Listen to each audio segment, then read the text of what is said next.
Assalamualaikum warahmatullahi wabarakatuh. Alhamdulillahirabbil alamin. Wa bihi nasta'inu ala umuri dunya waddin. Wassalatu wassalamu ala asrofil anbiya'i wal mursalin wa ala alihi wa ashabihi wa man tabi'ahum bi ihsanin ila yaumiddin. Asyhadu an la ilaha illallah wahdahu la syarikalah wa asyhadu anna Muhammadan abduhu wa rasuluh. Allahumma shalli wa sallim wa barik ala Muhammad wa ala ali Muhammad kama shallaita wa barakta ala Ibrahim wa ala ali Ibrahim fil alamin innaka Hamidum Majid. Amma ba'du. Bapak-bapak dan ibu-ibu serta jamaah sekalian rahimani wa rahimakumullah. Alhamdulillah pada malam ini atas izin Allah kita masih bisa berjumpa kembali untuk melanjutkan ngaji kitab Al-Aqidah As-Safariniyah karya Syekh Muhammad bin Ahmad bin Salim bin Sulaiman As-Safarini. Dan pada pertemuan malam ini ya kita akan melanjutkan nazom yang ke-6 ya. 6 ya. Ya, 6 dan seterusnya insyaallah. Baik, silakan dibuka bagi Bapak Ibu dan jamaah yang ada kitabnya halaman 39 ya. Wa ba'du fa'lam anna kullal ilmi kal far'i lit tauhid fasma nazmi. Wa ba'du, dan setelah ya, ba'du di sini maksudnya dan setelah apa yang sudah dijelaskan di atas tadi kemarin ya. Fa'lam, maka ketahuilah anna kullal ilm, bahwa setiap ilmu itu kal far'i, bagaikan cabang, lit tauhid, bagi tauhid.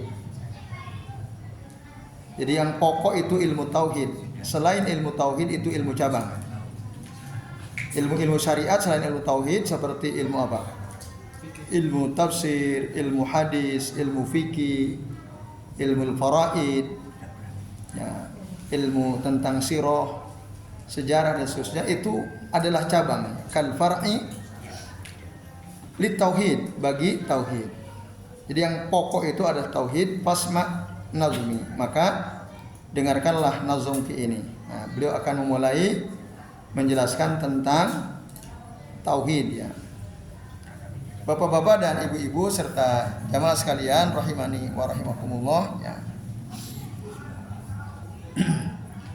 Berdasarkan nazum ini maka ya perlu kita ketahui bahwa ilmu yang paling pokok itu adalah ilmu tauhid.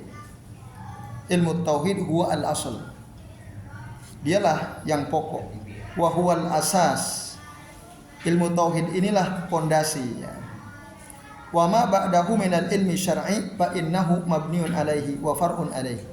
Nah, adapun ilmu selain ilmu tauhid itu dari ilmu-ilmu syariat, sesungguhnya dia dibangun di atas ilmu tauhid ini. Jadi yang akarnya adalah ilmu tauhid. Sementara ilmu-ilmu syariat yang lain merupakan cabang daripada ilmu tauhid yang dibangun di atas ilmu tauhid. Oleh karenanya kata Syekh Shalih bin Fauzan ya, beliau mengatakan walidzalika jaa ar-ruknul awwalu min arkanil Islam syahadatu alla ilaha illallah wa anna Muhammadan rasulullah di annahu huwal asal. Karena dengan demikian di dalam rukun Islam yang pertama adalah dua kalimat syahadat. Itu dua kalimat syahadat karena itulah yang pokok. Nah, di dalam kitab Bapak Ibu ya, yang ditulis oleh Syekh Abu Muhammad Ashraf bin Abdul Maqsud di sana diterangkan apa sih ilmu tauhid menurut Imam As-Safarini. Fassara As-Safarini at-tauhid fi Lawami'il Anwar ya. Imam As-Safarini beliau menafsirkan tentang makna tauhid dalam kitab Lawami'il Anwar. Lawami'il Anwar itu kitab sarahnya, sarah kitab ini ya, yang dulu pernah kami sampaikan. Jadi yang pertama-tama mensarah kitab ini ya penulisnya sendiri. Menulis kitab Lawami'il Anwar, ini kitab tebal ya. Beliau mengatakan qala fil qamus, dikatakan dalam kamus bahwa at-tauhid imanum billahi wahdah. Tauhid itu adalah beriman kepada Allah. Ya. Wahdah, hanya Allah saja gitu ya. Intaha. Nah, selesai sampai situ. Atau ya, kata Syekh Muhammad Ashraf bin Abdul Maksud, maksudnya apa? At-tasdiqu bima jaa bihi an-nabiyyu sallallahu alaihi wasallam. Ya. Jadi mempercayai apa yang dibawa oleh Nabi SAW minal khobar, dari khobar atau kabar informasi ad-dal ya, ad-dali ala annallaha ta'ala wahidun, yang menunjukkan bahwasanya Allah itu satu fi uluhiyatihi la syarikalah, dalam keilahiyahannya dan tidak ada sekutu baginya. Itu makna tauhid menurut keterangan Syekh Abu Muhammad Ashraf bin Abdul Maksud ya. Wat tasdiqu bidzalikal khabar, dan mempercayai kabar itu, informasi tadi itu, an yunsibahu ila sidqi ya.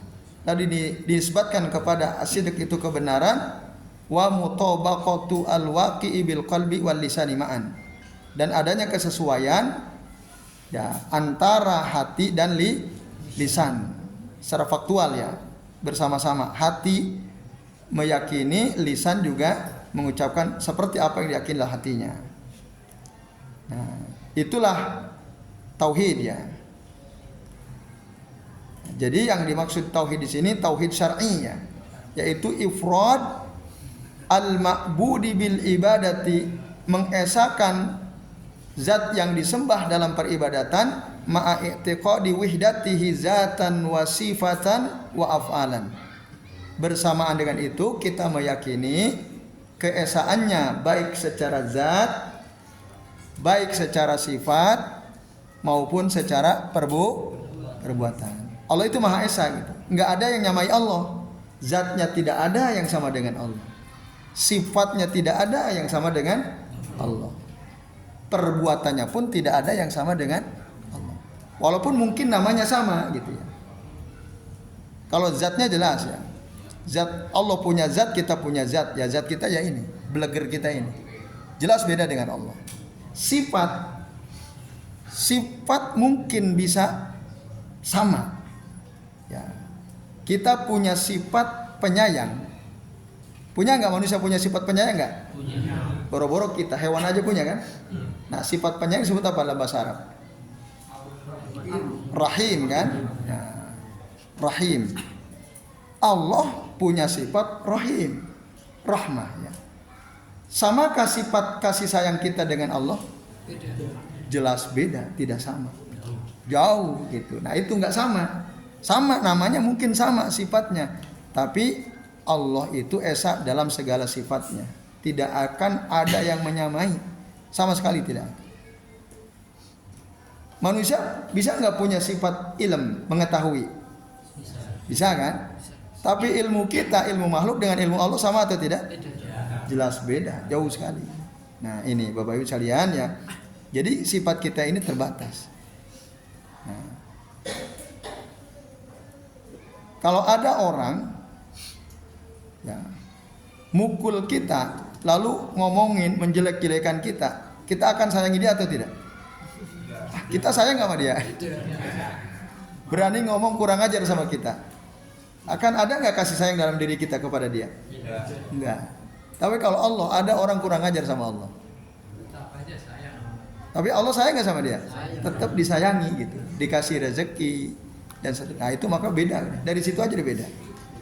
Pun begitu dengan perbuatannya Bapak Ibu. Manusia bisa turun? Bisa. Turun manusia bisa nggak? Turun dari mobil. Turun dari tangga. Allah bisa turun nggak? Dari mana Bapak Ibu tahu kalau Allah bisa turun? Dari dalil kan? Karena Nabi menjelaskan innallaha tabaraka wa ta'ala ya yanzilu ila sama'id dunya hina yabqa sulusul akhiri minal lail. Sesungguhnya Allah tabaraka wa ta'ala turun ke langit dunia ketika tersisa sepertiga malam turun, sama-sama turun. Tapi turunnya Allah dengan turunnya kita sama atau tidak? Beda, jangan disamain. Ya, maka kalau ada orang kok Allah turun Kalau Allah turun nanti arsy-nya kosong dong gitu. Nah, ini orang ini nggak paham. Tauhidnya rusak. Orang yang dia nggak percaya Allah itu turun secara tauhid dia rusak. Rusak itu. Walaupun ustaz yang ngomong. Karena ada itu sebagian ustaz dia menolak kalau dikatakan Allah itu tuh turun, Bapak Ibu. Lo yang ngomong Nabi. Apa Nabi bohong? Kan tidak mungkin Nabi bohong. Beliau itu shadiq al-masduq, benar dan dibenarkan oleh Allah Ta'ala omongannya. Tapi ada gitu, ada banyak orang nggak percaya kalau dibilang Allah itu tuh. Nah, gitu. Nah ini karena apa? Dia melakukan tasbih atau tamtsil, menyerupakan atau menyamakan Allah dengan makhluk. Ini masalah. Berarti secara tauhid nih orang bermasalah memang. Harusnya udah Allah itu turunnya beda sama turunnya kita. Karena Allah itu ya Maha Esa dalam segala perbuatannya. Itu Bapak Ibu. Dalam Al-Qur'an jelas, laisa kamitslihi syai'un dalam surah 11 ya. Nah, ini Bapak Ibu dan jemaah sekalian. Nah, jadi itu. Pala takbalu zatuhu al-inkisam biwajhin. Maka zat Allah itu tidak mungkin terbagi-bagi. Ya. Wala tusbihu sifatuhu sifat, dan sifat Allah tidak mirip dengan sifat-sifat yang lain ya selain Allah. Wala tanfaku anidz zat. Nah, dan tidak pernah terlepas dari zatnya sifat Allah itu. Wala yadkhulu af'aluhu al-ishtirak, dan tidak ada yang bisa berserikat dengan perbuatan Allah Subhanahu wa taala. Fa huwal khaliqu duna man siwah. Beliau Allah lah zat yang maha menciptakan, bukan yang lainnya. Nah, lalu kata saya Abu Muhammad Ashraf bin Abdul Maqsud penulis kitab ini. Nah, kalau Bapak Ibu masih di halaman 39 ya. Qultu aku katakan wa fi hadzal raddun ala ma jaa fi hasyati Ibnu Qasim ala Safariniyah. Nah, dalam perkara ini ada bantahan terhadap apa yang ada dalam kitab, ada kitab judulnya Hasyiah Ibnu Qasim ala As-Safariniyah. Jadi ada orang namanya Ibnu Qasim menulis kitab mensarah kitab Aqidah As-Safariniyah. Nah, kata saya Abu Muhammad Ashraf bin Abdul Maqsud ya, saraha al-musannifu afallahu anhu fi syarhi. Jadi Ibnu Qasim itu menjelaskan, tapi semoga Allah mengampuni dia dalam sarahnya itu. Karena keliru gitu di dalam menjelaskan makna ilmu tauhid. Menurut Ibnu Qasim, tauhid itu kata beliau at-tamyizu bainal jawakhiri wal ajsam wal a'rad wal wajib wal mumkin wal mumtani wa ghairuha. Jadi tauhid itu adalah ya tamyiz, membedakan antara zat, antara jisim, antara al-a'rad, al-artu gejala atau sesuatu yang bukan inti ya. Membedakan antara yang wajib, yang mungkin, yang al-mumtani yang tidak mungkin dan yang lainnya. Bukan itu kata saya Abu Muhammad ya. Walaysa hadza minat tauhid fi syai'in wala madhhaban li ahli sunnati wal jamaah. Bukan ini maksud tauhid, dan tidak ada ya mazhab dalam ahli sunnah wal jamaah yang memahami tauhid dengan pengertian Ibnu Qasim ini. Jadi tauhid itu adalah yang Allah utus dengannya para rasul, yang Allah turunkan dengannya kitab-kitab, yang wajib diketahui yaitu apa? Ifradullahi bil ibadati wa nafyu ibadati masiwahu. Mengesahkan Allah Ta'ala dalam kita beribadah dan menafikan ibadah kepada selain Allah. Nah itu. Sementara yang dikatakan oleh Ibnu Qasim itu sebenarnya pengertian ilmu tok ya menurut Imam As-Safarini, bukan ilmu tauhid. Nah, maksudnya ilmu itu dengan ilmu kita bisa membedakan mana yang zat, mana yang jisim, mana yang merupakan gejala bukan inti, mana yang wajib, mana yang mungkin dan seterusnya. Itu pengertian ilmu, bukan ilmu tauhid. Nah, ini Bapak Ibu dan sekalian, ya. Kemudian dikit lagi ya. Nah. Li'annahu ya. Ini penjelasan pertama ya. Li'annahu, karena ilmu tauhid itu al ilmu alladzi la yambagi li aqilin li fahmihi lam yabtagi. Karena ilmu tauhid itu adalah ilmu yang ya tidak sepatutnya bagi orang berakal, tidak berusaha untuk memahaminya. Bisa dipahami ya? Ilmu tauhid itu adalah ilmu yang tidak sepatutnya bagi orang berakal tidak berusaha untuk memahaminya. Artinya apa maksudnya? Wajib memahaminya. Orang yang akil itu dia harus memahami ilmu tauhid, itu maksudnya. Annahu la yambagi lil akal, di istilahnya ini ya masih di halaman 39 tuh. Annahu al ilmu alladzi la yasluhu wa la yastaqimu lil insanil akil alla yabghi fahmahu, yaitu ilmu yang tidak pas, tidak lurus ya bagi seseorang berakal. Nah, la yabtagi fahmahu, dia tidak berusaha untuk memahaminya. Atau annahu la yabghi lil aqili, sesungguhnya tidak pantas bagi orang berakal an yada'a, meninggalkan fahma ilmi tauhid, untuk memahami ilmu tauhid, li'annahu huwal asal, karena ilmu tauhid itu ilmu yang pokok gitu. Nah, ini Bapak Ibu dan jamaah sekalian rahimani wa rahimakumullah. Jadi harus tahu. Oke, saya kira ini dulu ya. Ya, silakan yang bertugas muadzin untuk adzan isya dulu. Pak Tri, wonten Pak Tri? Atau yang mewakili juga boleh.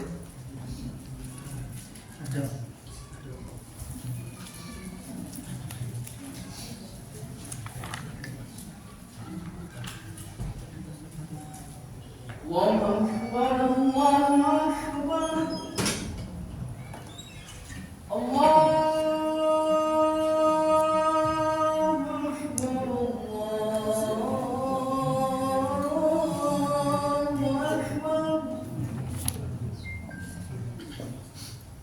أشهد أن لا إله إلا الله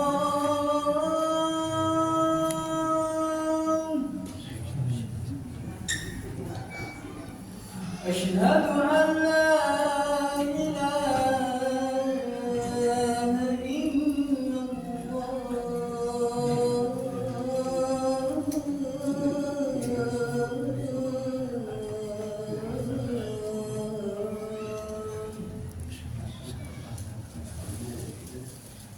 أشهد أن محمدا رسول الله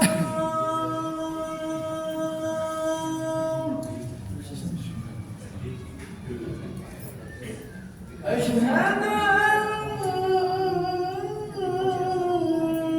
محمدا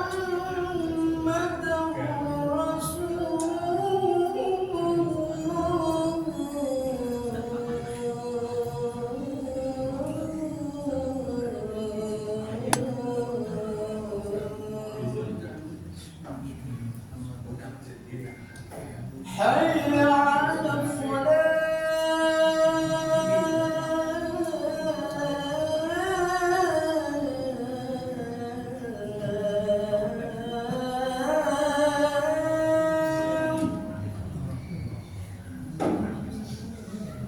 حي على الفلاح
Alhamdulillah Bapak Ibu dan jamaah sekalian, ya, kita sudah tiba di waktu Isya. Ya. Baik, tadi sampai poin yang ketujuh ya. Baik, Bapak Ibu dan sekalian, sebelum dilanjut, apakah ada yang mau bertanya? Kalau ada, kami persilahkan. Kalau tidak ada, kita lanjut lagi sedikit. Sudah jelas tadi ya tentang bahwa tauhid itu ilmu pokok. Bapak Ibu dan jemaah sekalian, saya Shaleh bin Fauzan, beliau menjelaskan ya secara panjang lebar tentang ilmu tauhid ini. Ya. Jadi kata beliau, ya, kata tauhid itu kita sering sekali saya kira mendengar kata tauhid ya. Tauhid itu dari kata wahada yuwahidu tauhid. Wahada itu artinya mengesakan. Jadi itu makna tauhid, mengesakan Allah maksudnya. Mengesakan Allah Subhanahu wa taala. Jadi ja'ala syai'a wahidan. Nah, ketika kita katakan wahadullah, ya, aku mengesakan Allah taala, berarti itu abadtuhu wahdahu wa taraktu ibadata ma siwahu. Artinya aku hanya menyembah Allah saja dan aku meninggalkan beribadah kepada selain Allah. Itu makna tauhid. Nah, ini Bapak Ibu dan jamaah sekalian rahimani wa rahimakumullah. Nah, sebagaimana yang dikatakan oleh Nabi di dalam hadis ya, yang ada kaitannya dengan surah Shad ayat 5 ya. Ketika Nabi berkata kepada orang-orang musyrik, "Qulu la ilaha illallah." Nah, katakanlah oleh kalian la ilaha illallah. Nah, tidak ada Tuhan yang berhak disembah kecuali Allah. Nah, Bapak Ibu dan sekalian, ini ada seorang tokoh ya. Dia ya karena mungkin terpengaruh ilmu kalam. Saya kira mungkin videonya viral juga ini belakangan ya. Jadi dari kalimat la ilaha illallah ini kata dia, sebenarnya yang berhak disembah itu hanyalah Allah kata dia.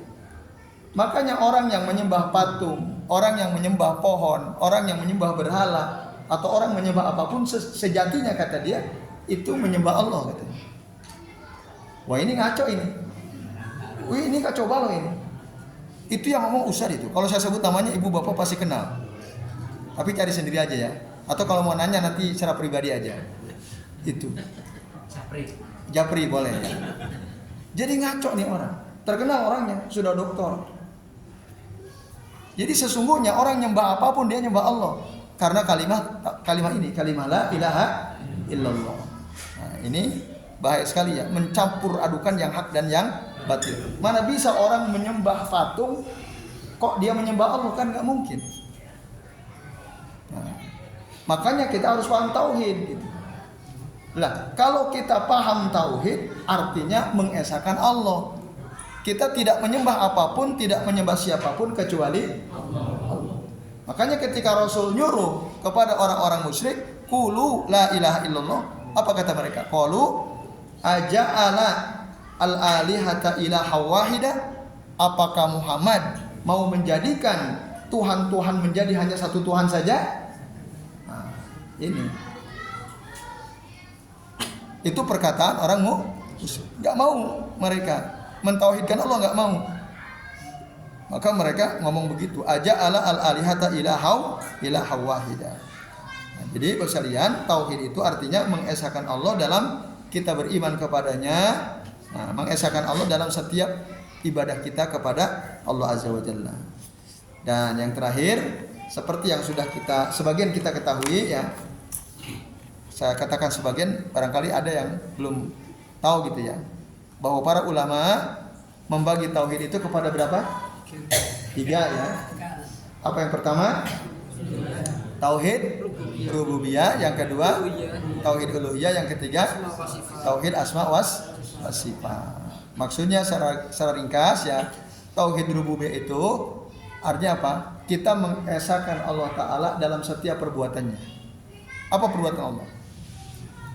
Menciptakan, memberi rezeki, mematikan, menghidupkan, mengatur alam raya ini, itu hanya Allah. Termasuk memberi rezeki itu.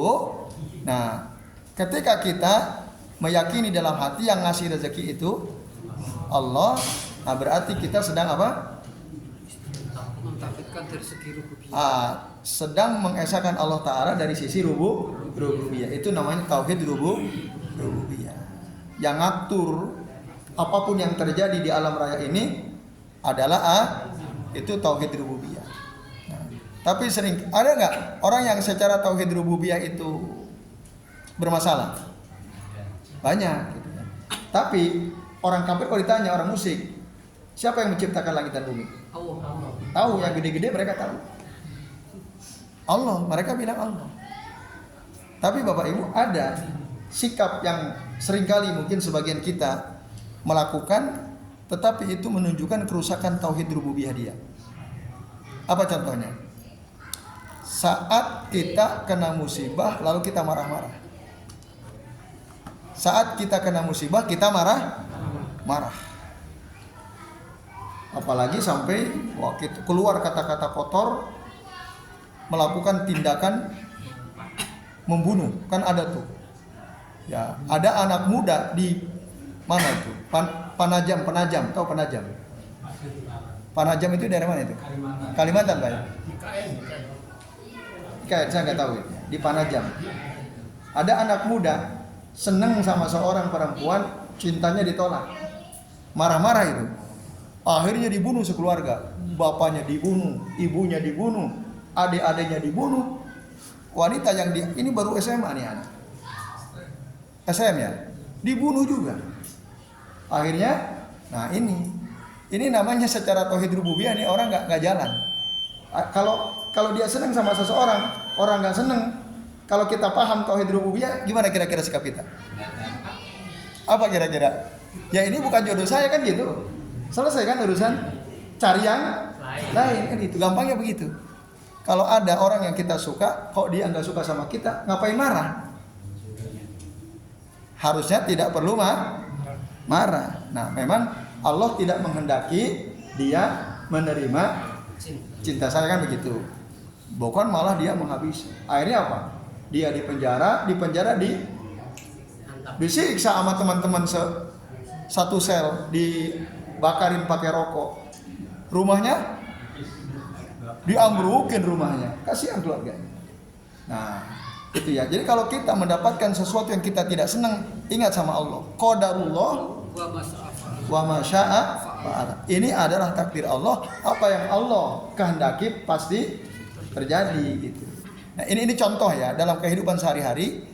Ya, ini cerminan tauhid rububiyah Bapak Ibu.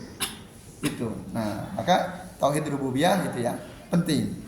Terus tauhid uluhiyah, artinya apa? Mengesahkan Allah Ta'ala dalam beribadah kepadanya berupa ketaatan yang disyariatkan gitu ya. Sementara tauhid asma wa sifat apa? Tauhid asma wa sifat maksudnya apa? Menetapkan seluruh apa sifat, nama dan sifat yang ditetapkan oleh Allah dan ditetapkan oleh Rasul sallallahu alaihi wasallam. Min ghairi tahrifin wala ta'tilin wala tamsilin wala tasbihin wala takyif ya. Atau wala ta'wil ya. Ini tauhid asma wa sifat. Menetapkan seluruh nama dan sifat-sifat Allah Ta'ala yang ditetapkan oleh Allah sendiri atau ditetapkan oleh Rasulullah berdasarkan hadis yang sahih tanpa perlu kita tolak, tanpa perlu kita rubah ya, tidak boleh kita tolak, tidak boleh kita rubah, tidak boleh diserupakan, tidak boleh disamakan, tidak boleh ditakib. Apa ditakib itu? Digambarkan secara terperinci. Nah, ditakib atau ditakwil gitu. Jangan. Nah, ini contoh konkretnya gimana? Ketika ada ayat mengatakan Allahul ladzi khalaqas samawati wal arda wa ma bainahuma fi sittati ayyamin summa stawa 'alal arsy. Kemudian Allah bersemayam di atas arsy. Udah, Bapak Ibu percaya enggak Allah bersemayam di atas arsy? Iya kan? Tapi ada enggak orang enggak percaya? Ada. Akhirnya apa? Ditolak tuh. Masa sih Allah bersemayam? Akhirnya istawa itu artinya istaula katanya. Artinya apa istaula? Menguasai. Nah, ini orang sudah melakukan tahrif. Udah merubah. Dia apa namanya? Berani sekali gitu. Merubah apa yang Allah tetapkan untuk dirinya. Nah, itu contoh, dan ini banyak terjadi gitu. Banyak orang-orang yang dianggap berilmu menolak kata istawa lalu menggantinya dengan Nah, itu bukan bagian dari Ahlussunnah wal Jamaah, Bapak Ibu. Nah, itu. Jadi udah percaya aja pokoknya. Apa yang Allah dan Rasul tetapkan tentang nama dan sifat-sifat Allah, kita terima, kita imani, dan kita tetapkan tanpa melakukan 6 tadi. Tidak menolaknya, tidak merubahnya, tidak menyerupakannya, tidak menyamakannya, tidak mentakwilnya, dan tidak menggambarkannya secara rinci. Terakhir ya, maksudnya apa takyib itu? Bapak Ibu dan sekalian, contoh ya, Allah turun. Kan tadi dalam hadis Allah turun ke langit dunia di sepertiga malam nggak usah nanya gini, turunnya piye turunnya? Pakai lift apa pakai tangga atau loncat? Itu takyib namanya. Nggak perlu nanya begitu. Bapak Ibu paham nggak kita apa artinya turun? Udah selesai gitu. Ya, dari atas ke bawah. Nggak usah ditakyib gitu, nggak usah ditanyain, nggak usah dirinci. Imam Malik dulu marah ketika ada jamaah tanya bagaimana istiwanya Allah Ta'ala. Nah, diusir, kamu ini ya mubtadi. Ini pertanyaan yang nggak pernah ditanyakan oleh para sahabat Nabi. Orang udah paham istiwa, kok kamu tanya? Pergi, keluar. Nah, itu. Jadi istiwa maklum wal kaifiyatu majhul. Istiwa itu sesuatu yang udah kita pahami, dan tentang bagaimana istiwanya itu kita nggak tahu karena Allah tidak jelaskan. Turun itu sesuatu yang kita sudah tahu, paham kan? Nggak usah tanya gimana cara turunnya, karena Allah tidak merinci. Pokoknya udah, Allah itu punya sifat perbuatan, yaitu turun. Nah, udah selesai. Yaitu Bapak Ibu, ya silakan. Kalau kursi diartikan sebagai kekuasaan itu termasuk merubah nggak? Iya. Kursi, maksudnya kursi Allah kan? Iya. Kursi. Wasi'a kursiyuhus samawati wal ardh. Artinya apa? Kursinya Allah itu lebih luas daripada 7 lapis langit dan bumi. Nah, ada orang yang mengartikan kekuasaan itu sudah termasuk melakukan tahrif itu. Merubah. Tahrif itu, dia sudah tahrif. Kursi itu, kursi apa itu kursi? Menurut keterangan dari Abdullah bin Abbas, dari sahabat ya, kursi itu apa? Tempat pijakan kaki Allah Subhanahu wa Ta'ala. Itu. Jadi bukan kekuasaan. Itu tahrif, itu contohnya itu. Jadi, jelas ya Bapak Ibu? Saya kira cukup ini dulu yang bisa kita bahas. Terima kasih atas perhatiannya. Mudah-mudahan Bapak Ibu kita bisa istiqomah terus ya untuk gimana? Definisi tauhidnya kok tidak sama dengan itu? Tidak sama dengan yang ifradul fil ibadah. Itu wanafi ibadahnya masih Allah. Ya sama, itu otomatis. Ketika kita mengifrad, mengesahkan Allah, otomatis menafikan beribadah kepada selain, otomatis. Nah, kalau masa kita melakukan ifrad tapi tidak menafikan ibadah, kan bukan ifrad namanya. Ifrad itu mengesahkan beribadah hanya kepada Allah. Nah, kalau mau dilengkapi wa nafyu al ibadati ya lima siwahu gitu ya. Dan menafikan beribadah kepada ila masiwahu, kepada selain Allah. Itu melengkapi gitu ya. Itu panasnya. Gitu. Ya baik Bapak Ibu dan sekalian, sementara ini terima kasih atas perhatiannya. Mari kita akhiri dengan membaca doa kafaratul majlis. Subhanakallahumma wa bihamdika asyhadu an la ilaha illa anta astaghfiruka wa atubu ilaik. Wassallallahu ala Muhammadin wa ala alihi wa sahbihi wa baraka wa sallama alaihi ajmain. Billahi taufiq wal hidayah.